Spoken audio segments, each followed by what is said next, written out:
the state. It has met with such tremendous response from viewers. We've had thousands of letters asking us to repeat, if we could, and once again letting the eye of the camera sweep the state. We've done exactly that for this week. We'll be seeing matches from Tampa. We'll be seeing matches from Atlanta, from St. Petersburg, and I have a very, very special announcement that I'm going to be making a little bit later on in the program. Right now, it's time for our first match. This one took place in Tampa at Fort Homer Hesterly Armory, a match between Tosh Togo, the man who played Oddjob in the movie Goldfinger, going up against battling Stan Hansen from Texas. An interesting match and a great match, and I think you're going to enjoy it. So right now, let's switch to the Armory in Tampa. Tosh Togo, after battling Stan Hansen. Hansen from Texas, a huge man, but having his troubles here tonight with Tosh Togo. Togo, of course, the junior heavyweight weightlifting champion from Japan in the Olympics. Tremendously powerful, as you can see, great muscular conformation. And once again, Hansen having his problems with Togo. Now breaks free. And Tosh Togo, man that you've seen many times on television, also in the movie Goldfinger, and he played the part of Oddjob, showing once again tremendous skill, tremendous ability as a competitive wrestler. Catching Hansen's arm now and has it stretched way up over his shoulder. Hansen is tall and very, very powerfully built, but Togo, short, rugged, built like a tank. Hansen catching a chop across the throat that time, backing away now, eyeing this man Tosh Togo with a great deal of respect. Once again, it's Togo moving in, an extremely aggressive competitor. Togo is constantly on the move.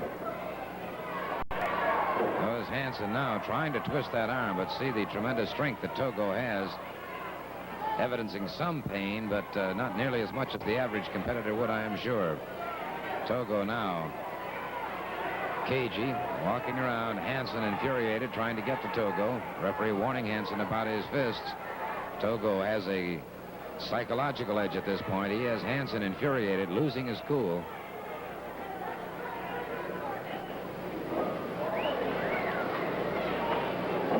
Togo chopping at the forehead of Stan Hansen, moving in again.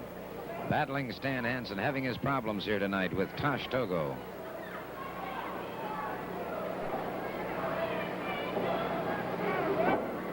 Togo again drops Hansen to the canvas. A menacing individual, Tosh Togo. Thus far, completely dominant in this match against Stan Hansen. Caught with a right hand, caught again. And Togo a little bit unnerved perhaps at this point.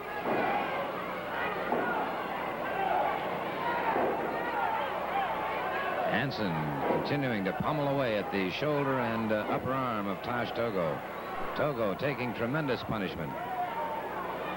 Watch the inscrutable expression on Tosh Togo's face now. Caught with a shoulder smash. Togo is down.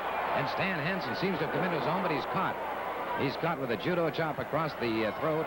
And now it's Tosh Togo going in with the Oriental Claw into the solar plexus of the battling Stan Hansen, catching him in the abdomen now. Tosh Togo using that Oriental Claw. Referee calls for the break on it. And again, Togo moves in, once again applying the Oriental Claw. Extremely and intensively painful. Again, Hansen getting that foot over the ropes, and Hansen saving himself at that moment from certain defeat at the hands of Tosh Togo, but that Oriental Claw has taken its toll on Stan Hansen.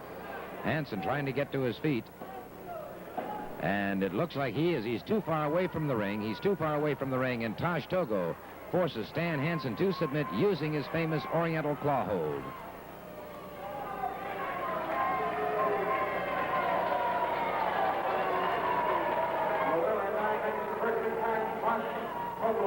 Well, Tosh Togo, who's had a successful win streak going for him in the state of Florida, goes up against a fellow Japanese, the former U.S. junior heavyweight champion of the world, Hiro Matsuda. I might just point out in this match that Hiro Matsuda was never defeated for the junior heavyweight championship of the world. He simply outgrew the title. He just couldn't make the weight limit any longer. Tosh Togo and Hiro Matsuda will meet in the squared circle in a judo jacket match. Both wrestlers going into the ring with judo jackets on. And some of the greatest Oriental style of competition that you'll ever see will take place right now between Tosh Togo and Hiro Matsuda.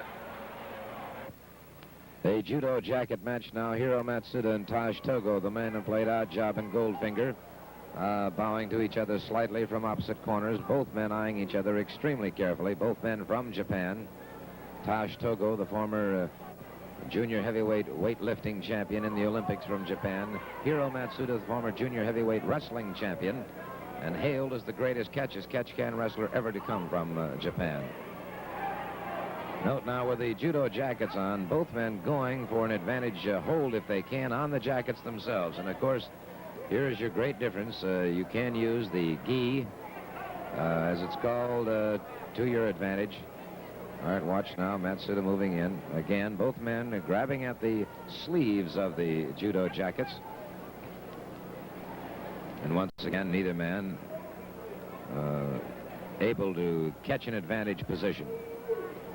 All right, the referee watching now as once again they go for the sleeves. Both men looking to see if they can get a throw. Neither man able to do so. Once again, they're into the ropes. And it was Togo who was brought down. Oriental leg trip by Hiro Matsuda. Togo trying to catch an advantage on the break that time. And now Togo head scissoring Hiro Matsuda. The referee calls for the break, however. Matsuda coming up. Matsuda taller than his opponent, not necessarily heavier, however. Fine throw by Tosh Togo. Has Matsuda on the canvas. Referee checking. As the hold is still on the jacket itself.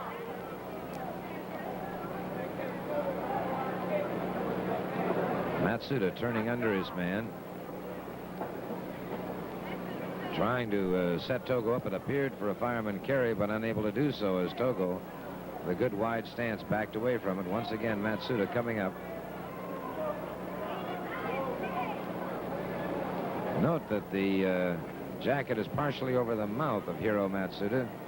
Togo utilizing every advantage he can. A good throw by Matsuda. And Matsuda's jacket, gi is open, and Matsuda's belt has come unloosened.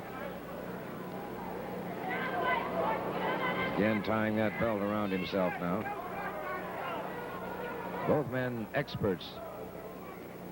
A slight bow from Hiro Matsuda, not forgetting custom. Actually, it's instinct and ingrained in him.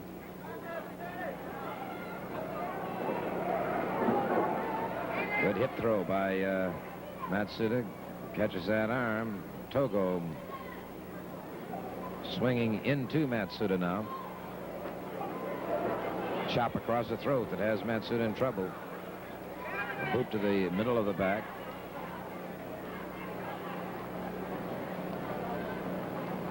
Togo, awesomely strong, very powerful.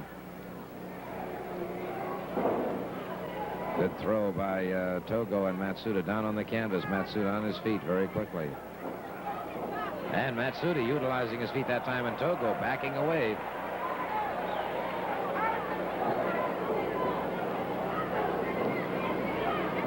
Togo using those feet with great effectiveness now. As Matsuda on the canvas, chopping away at the back of his head.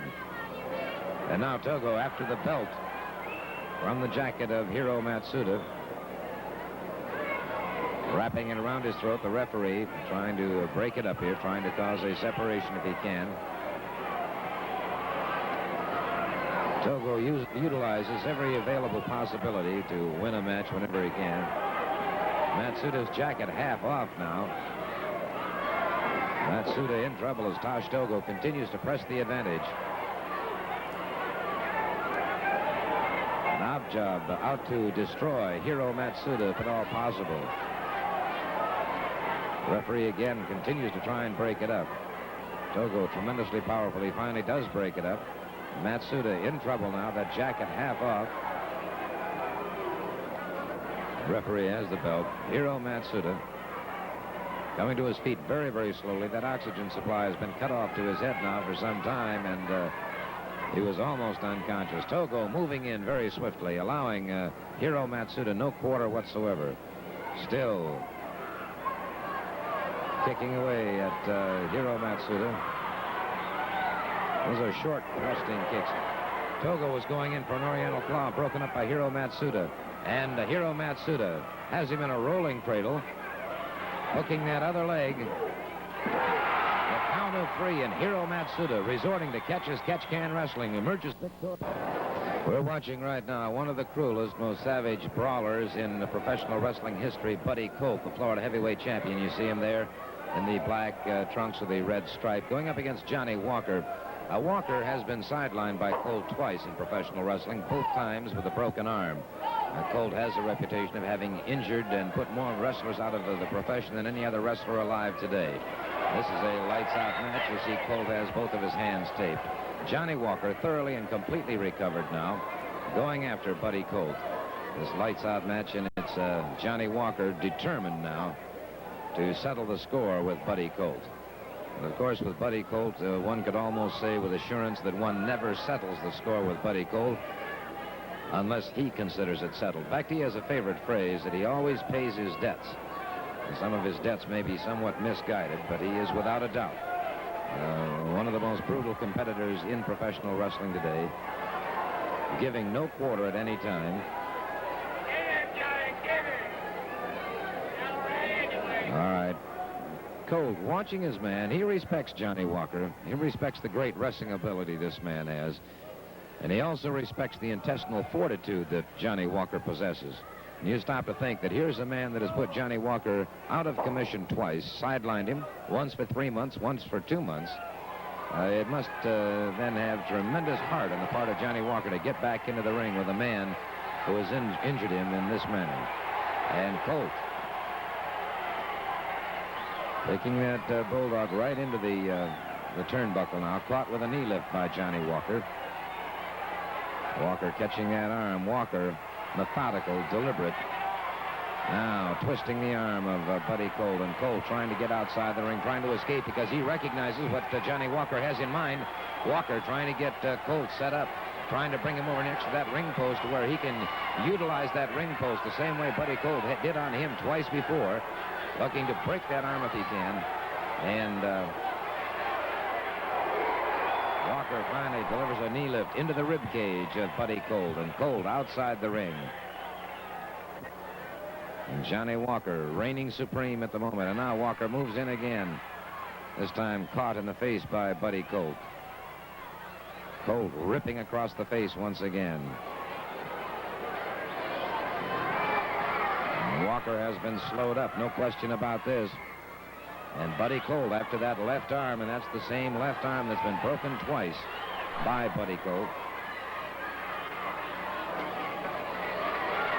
Walker trying gamely to get back to his feet now, trying to relieve that tremendous pressure on his arm. A shot to the midsection that time, and again Buddy Colt moves in. Colt seizes every advantage possible. Note Walker now scissoring that leg, trying to get Buddy Colt off balance, trying to get him down on his back. As one great wrestler told me one time, when they're on the canvas, they're all the same size. Johnny Walker caught behind the head twice, once to the midsection. Buddy Colt moves in, brings him up a full body slam. Johnny Walker on the canvas. Buddy Colt in the cross body ride. Walker able to twist away from it just in time.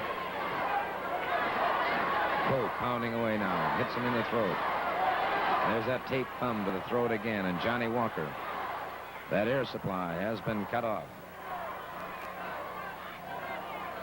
Again, Colt bringing him to his feet. And Walker hooks him nicely. Walker in a beautiful hook. Has him in a cradle. Buddy Colt able to kick free from it. Walker fires to the midsection. Fires again to the side of the jaw. Colt has been staggered, but he's still on his feet, and he's still fighting back. Now Colt is dropped to the canvas. Johnny Walker in for a crossbody ride. Buddy Colt managing to kick his way free at the very, very last second. And now Johnny Walker concentrating on that upper arm of Buddy Colt, pounding away. Mercilessly playing away at that arm now. Catching that arm over the ring rope, and watch Johnny Walker wreaking more havoc on that left arm. Johnny Walker out to settle the score with Buddy Colt once and for all.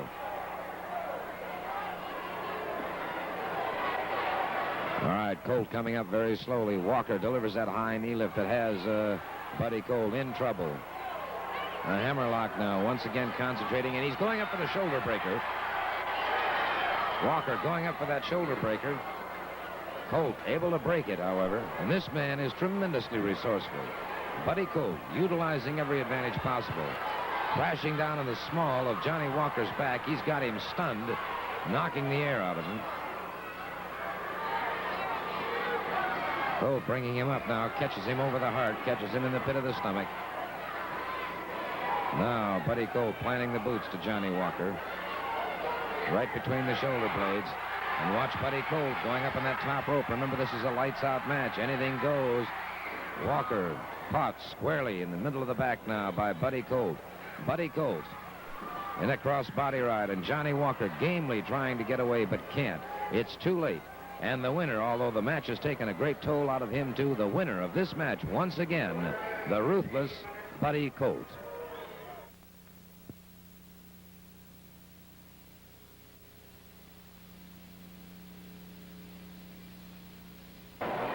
One of the most important sports centers in the United States today is the new Omni Media Building in the great city of Atlanta, Georgia, the gateway to the South. And recently, Eddie and Mike Graham, the father and son tag team combination, wrestled the Medics in the Omni, and certainly an outstanding match, one that I know all of you are going to enjoy.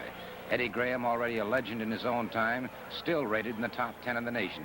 His young son, Mike Graham, following in his father's footsteps and filling a mighty big pair of shoes. So right now, let's take a look at Eddie and Mike Graham as they wrestle against the Medics in the Omni in Atlanta, Georgia. The masked Medics out against Eddie and Mike Graham, and that's Eddie Graham in the center of the ring now. His son Mike watching very carefully. Eddie Graham getting a side headlock on the Medic, maintaining that hold. Graham has tremendously powerful arms and shoulders. Also known to have the hardest punch in wrestling history. The second Medic goes into the ring, and Mike Graham moves out very quickly. The tag was made, and he gets a side headlock on the same Medic. Mike Graham, very, very powerful man. Weighs 221 pounds, bench presses 440 pounds, twice his own weight. Three-time state AAU wrestling champion. Once state powerlifting champion. And watch you can tell just by the tensed muscles on Eddie Graham's back that he's watching very, very carefully now. You realize that Mike going up against a very, very seasoned team. Mike Graham goes off a good shoulder smash. This match, of course, taking place in the beautiful new Omni building in Atlanta, Georgia.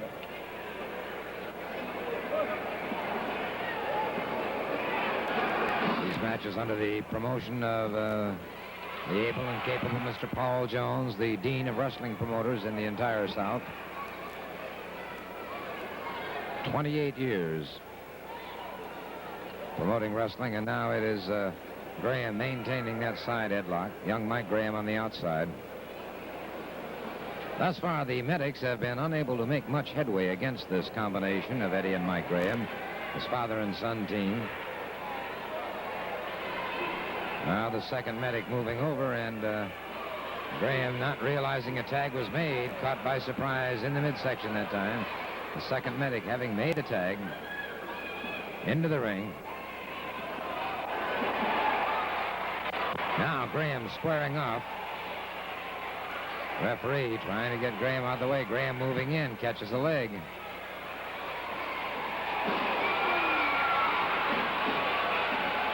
Graham putting a lot of force and weight into that leg of the Medic, and the Medic limping on that leg now.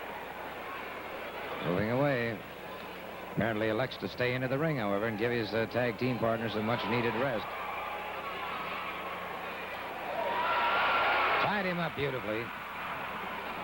Able to break free from it, and the second Medic started to get into the ring. And you notice the instant awareness of both Mike and Ed Graham. His father and son combination thinks as one.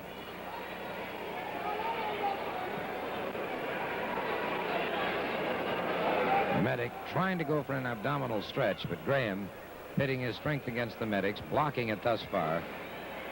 Now Graham dropping to a 4-point position, go behind, maintaining a ride now on the Medic. The Medic trying to move away, trying to escape, unable to do so. Now finally does. Eddie Graham makes the tag. The referee, I'm not sure whether he saw it or not. Yes, he did, and Mike Graham in there now. Good teamwork once again between Eddie and Mike Graham. And Mike Graham meeting out to some just punishment now to the team of the Medics, being caught from behind by the second Medic. Inside step over, and once again, Eddie Graham watching carefully, staying alert, eyeing the second Medic across the ring, almost as if to defy him to come into the ring. And the Medic, using his head very wisely, deciding to stay on the outside. Mike Graham in a spot of trouble. Medic has a full arm drag and twist on them, hooking those hands into the turnbuckle now. Mike Graham catching that shoulder, and now the Medic closing in very quickly, and Mike Graham trying to escape, trying to get away from him. Tag is made with the second Medic. He comes in across the deltoids of Mike Graham, and now ties up that arm again, trying to go for a hammerlock. Mike Graham trying to block him.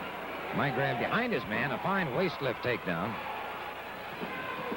Excellent move by Mike Graham, and Mike Graham has caught that reserve strength now, that second wind. Go behind by the Medic.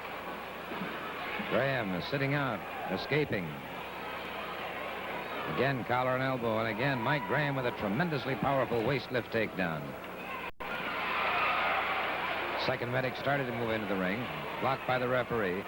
That gave Medic number one an opportunity to get a side headlock. Graham did escape from it, however.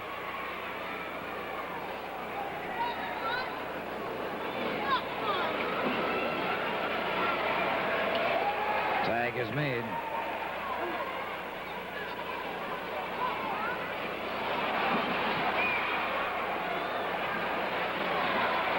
Now Eddie Graham in trouble in that far corner, but Mike Graham coming over to help out if he can, trying to separate them. And now you've got all four wrestlers in the ring at one time. All four wrestlers in there at one time. And now watch this tag team combination. Eddie and Mike Graham destroying the Medics now. Both of them going for the figure four leg lock. Both of them going for the figure four leg lock. And the referee signalized the match is over. The match is over. The winners of this match, a team that is in demand all over the United States. Mike Graham and Eddie Graham. The winners of the match, Eddie and Mike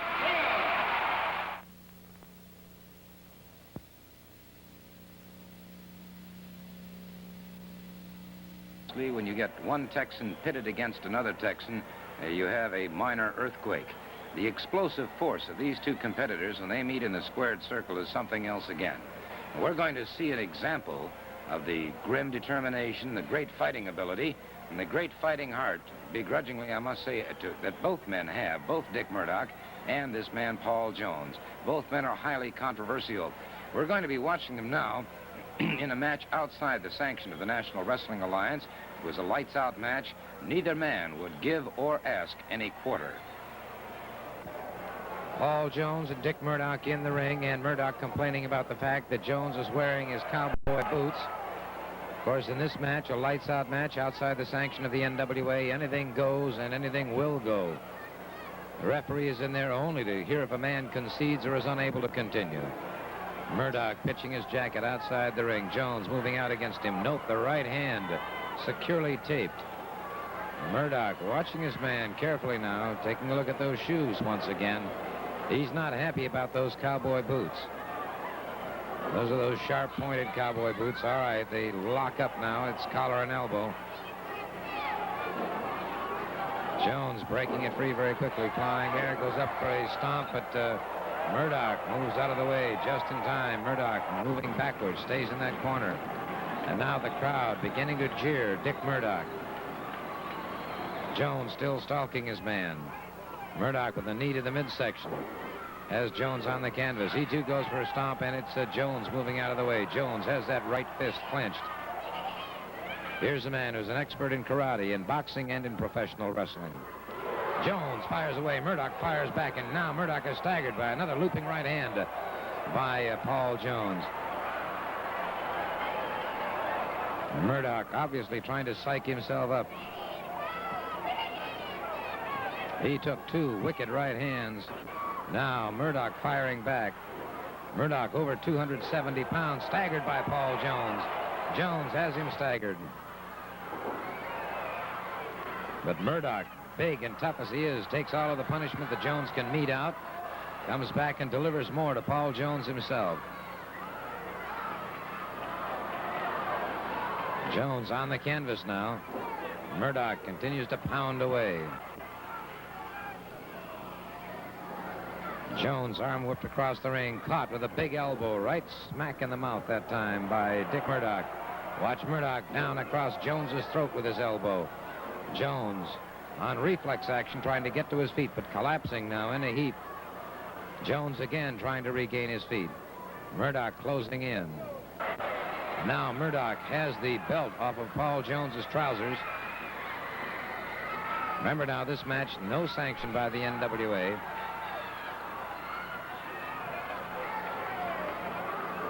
They're into those ropes. The referee does have the right into the ropes to check the match if he wishes to. And now Murdoch losing his grip on that belt. Murdoch moving in. Paul Jones coming up on the outside of the ring apron to the right. And it's Jones connecting now on Dick Murdoch. Jones connects again. And Murdoch's head has been lacerated. Murdoch's head has been lacerated, and now it's Jones catching Murdoch with that belt. He catches him again, and Dick Murdoch backing away, shaking his head, coming back, catches more punishment from Paul Jones. Jones hurtled outside the ring, and Dick Murdoch following him outside the ring. Remember, once again, this is a lights-out match. No NWA sanction. Paul Jones crashed to the floor outside the ring, and now the referee trying to restore some semblance of order, and he was knocked flat by Dick Murdoch. No disqualification, no time limit. Thus far, one of the most savage, grueling matches ever witnessed. And Jones's face rapidly becoming a crimson mask. Both men have had lacerated heads now from this match. Murdoch taking tremendous punishment. Again, the referee, you see now, one referee had been shaken up, the second referee in there now, and he too is unable to restore order. Now the ring beginning to fill up, and they're trying to restore order as this match has been stopped. The match has been stopped, neither man willing to give or ask any quarter. A savage match between Dick Murdoch and Paul Jones.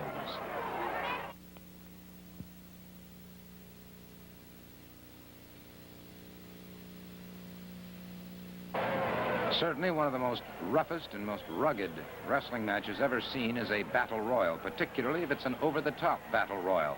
When you get 18, 19, or 20 men into the squared circle at one time, anything could happen and generally does. In a recent battle royal held in Tampa, it was a 19-man over-the-top battle royal, and it was quite an upset victory, as you're going to see right now. In the battle royal, there goes El Psychedelico over the top rope. A 19-man battle royal. Tosh Togo in there. And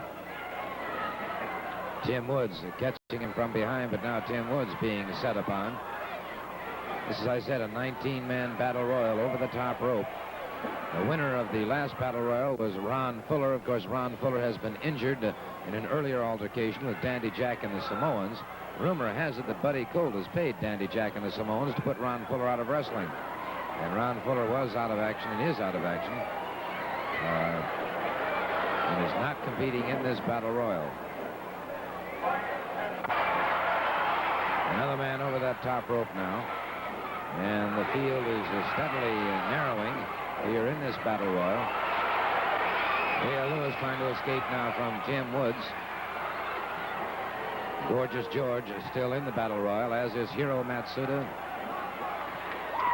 These men, as they continue now, the field is being closed.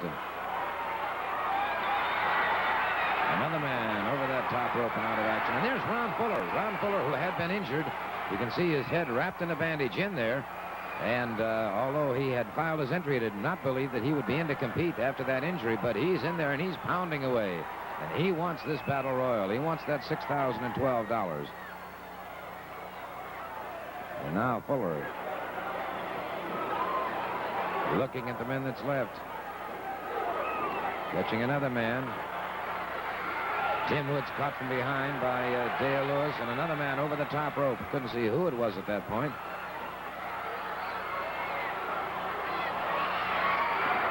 Ron Fuller has just dumped another man out.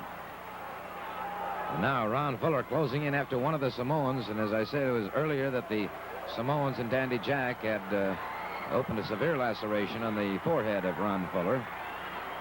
And the ring is rapidly cleared. Only 5 competitors remaining in the ring at this time. Wait a minute. One more, and then, of course, excellent flying drop kick that eliminates another man. And so the field of competitors has been narrowed. Ron Fuller in that near corner.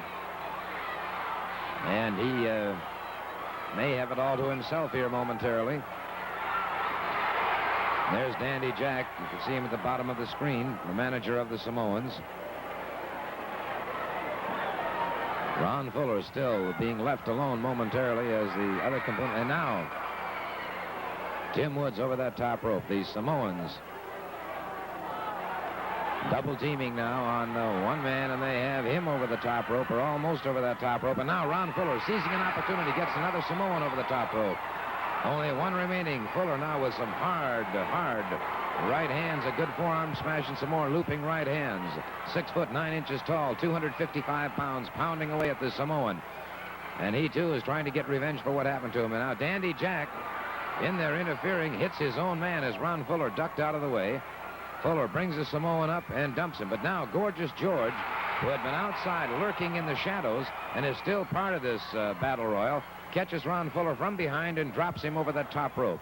And so the winner of this battle royal, being congratulated now by his valet Frenchie, the winner of the battle royal, because the only way you can be knocked out of this battle royal is to go over that top rope. And so the winner is Gorgeous George. And now Ron Fuller after Dandy Jack, the manager of the Samoans. Fuller after Dandy Jack. Tremendous action in this battle royal. If you've never seen a battle royal, may I suggest the next time you have the opportunity, be sure and see him.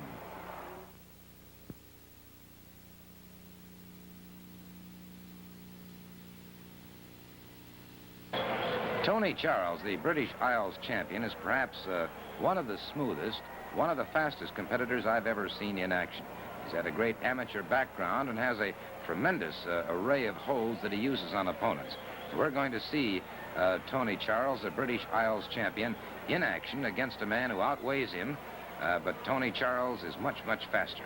I think you're going to enjoy this match between the British Isles champion Tony Charles and Big Jim Brooks. Tony Charles, the British Isles champion, in the black trunks, going up against Big Jim Brooks now. Charles giving away some weight here, but extremely fast, a very, very agile man. Brooks complaining to the referee, but there was obviously nothing wrong with the method in which Tony Charles took him to the canvas. Tony Charles in the peak of physical condition. You can see the obvious shape that he's in, great muscle conformation.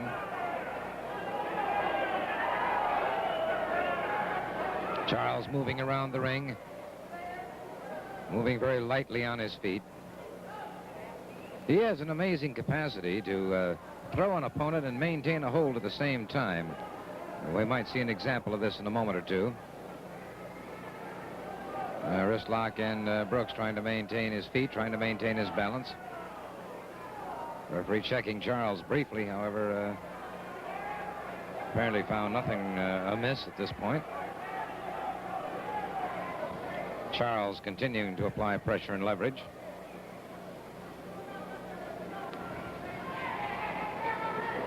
And again, this time the referee, thinking that Charles may have been pulling his hair, caused the break. Charles did not argue about it, went ahead and broke. Look at the speed with which this man moves. And again, Tony Charles now has Big Jim Brooks in trouble. The man is a cousin of Dick Murdoch's, Brooks. Tony Charles dropping those shoes on him now, and the referee once again warning Charles. Charles moved back to the other side of the ring. Brooks coming in a little slowly, favoring that leg. Watch Tony Charles, good stance, watching his man carefully, moves in. And again, moves quick as lightning. Has Brooks on the canvas now, keeping him tied up. Tony Charles is yet to be defeated since arriving in Florida after successfully defending his British Isles Championship twice. And on a very obviously triumphant tour throughout the United States. He is from Wales, actually. He's a Welshman. Brooks trying to make those ropes now, trying to get to that ring rope if he can. Tony Charles has him back on the canvas now. Referee checking once again. Tony Charles keeps him on the canvas. Jim Brooks trying to break free. See here, Brooks regaining his feet at this juncture of the match. Tony Charles catching him under the arm and on the side of the neck. Once again, Brooks tries for those ropes. This time he makes it. The referee will be forced to call for the break. He does. A good, clean break by Tony Charles. Tony Charles, watching his man, moves very, very swiftly. Good leg dive. Dropped under those arms very quickly, in for a leg dive. Now coming across the upper thigh. Now watch Brooks. There's Charles, and you see he was dumped, but he maintained a hold. Rolling up on a form of a cradle. And a fine victory for the British Isles champion, Tony Charles.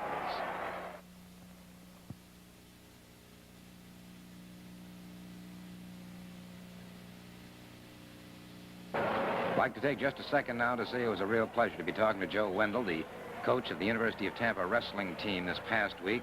Joe is planning big things for the University of Tampa and their wrestling team. We're looking forward to seeing quite a team emerge from the University of Tampa this year. Now, in a moment, we're going to see a man who, too, had a tremendous amateur background. We're referring, of course, to Jack Briscoe, who was twice NCAA champion, Oklahoma champion 3 years in succession, all-state high school champion in wrestling. In addition to all of this, he was a great football star. And he's just a fantastic competitor. That's the only thing you can say about Jack.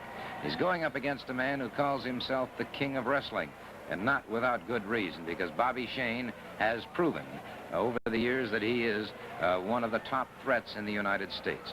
We're going to switch to the beautiful Bayfront Center in St. Petersburg, where Jack Briscoe is defending the Florida Television Championship against the king of wrestling, Bobby Shane. So let's switch now to the Bayfront Center.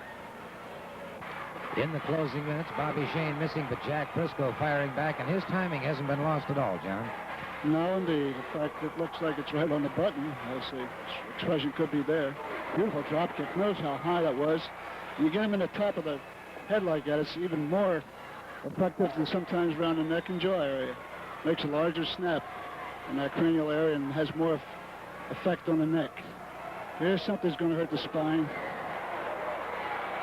Wow. And Shane in trouble now as Jack Briscoe, who's defending his television championship, going for that figure four, but broken up by Bobby Shane. Notice the effect that it had on the afferent nerves with him. Had the shaking of the fingers all the way up. That's something like a chill, or on the, sometimes they call it the crazy bone. That's the same effect you have going up the spine from that drop that Jack gave to Shane.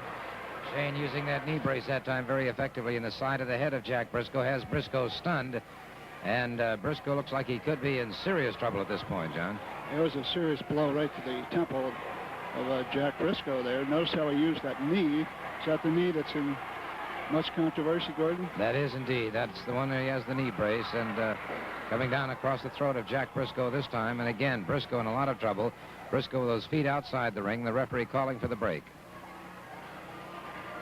Bobby Shane, intent now on winning that television championship, brings Briscoe up, but Briscoe goes behind him. And John, take it from here. Oh boy, what a rolling cradle.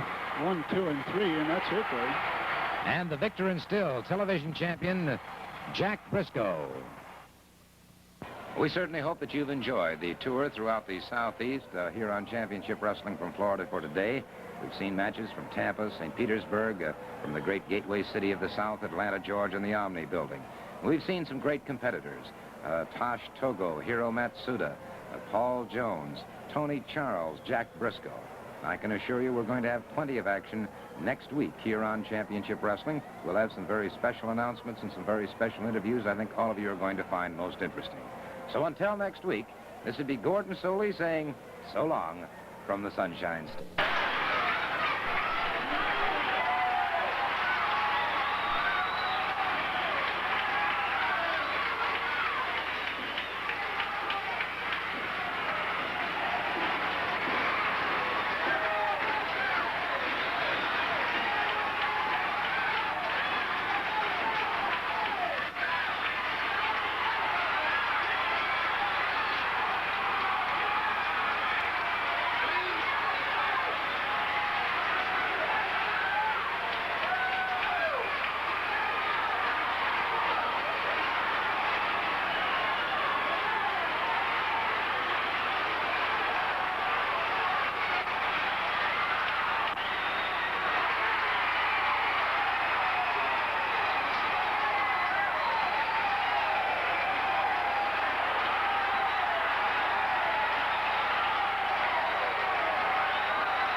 They deserve to do something.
To the line.